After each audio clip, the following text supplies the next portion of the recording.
వారణాసి మూవీలో మహేష్ బాబు గారు రాముడిగా కనిపించబోతున్నారు అని రాజమౌళి గారి స్వయంగా చెప్పారు. మరి రాముడుంటే హనుమంతుడు కూడా ఖచ్చితంగా ఉండాలి కదా. మరి హనుమంతుని పాత్ర ఎవరు నటిస్తున్నారు అని ఒక ఆసక్తికరమైనటువంటి ఒక చర్చ ఇప్పుడు సోషల్ మీడియాలో అదేవిధంగా సినిమా రంగాల్లో కూడా జరుగుతుంది.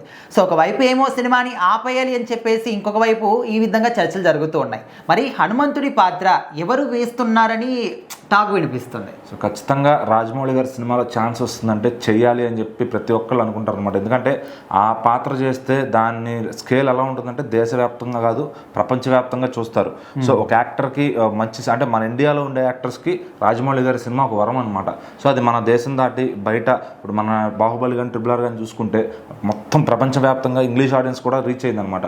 సో అంత రీచ్ ఉంటుంది కాబట్టి అందులో చిన్న పాత్ర దొరికినా కూడా ఎంత పెద్ద హీరో అయినా సరే చేయడానికి ఇష్టపడుతూ ఉంటారు. సో రాజమౌళి గారి సినిమాలో ఒకసారి నాకు కనిపించాలని ఆశపడుతూ ఉంటారు. మరి రాజమౌళి గారు కూడా ఆయన కూడా చాలా సెలెక్టివ్గా ఇండస్ట్రీకి వెళ్తారు. ఎందుకంటే ఇండియా మొత్తం కూడా ఇప్పుడు తమిళ వాళ్ళు చూడాలంటే ఒక తెలిసిన నటుడు ఉండాలి తమిళ నుంచి, అలా కర్ణాటక వాళ్ళు చూడాలంటే ఒక కర్ణాటక నటుడు ఉండాలి, అట్లా మలయాళం వాళ్ళు చూడాలంటే మలయాళం నటుడు ఉండాలి. సో ఆ విధంగా ఎంపిక చేసుకుంటారు అనమాట క్యారెక్టర్స్ అందరినీ. సో బాలీవుడ్ నుంచి కూడా ఎవరో ఒకరిని తీసుకుని సో అలా ఆ స్కేల్ వల్ల సినిమా స్పాన్ అనేది పెరుగుతూ అది చాలా విస్తీర్ణం అవుతుందన్నమాట. అయితే ఇప్పుడు మరి తమిళ ఆడియన్స్ని వాళ్ళని ఎంటర్టైన్ చేయడానికి మనందరికీ గుర్తుండే ఉంటారు సఖీ హీరో మాధవన్ గారు. సో ఇక్కడ తెలుగు వాళ్ళకు కూడా ఆయన ఎంతో ఫేవరెట్ అనమాట.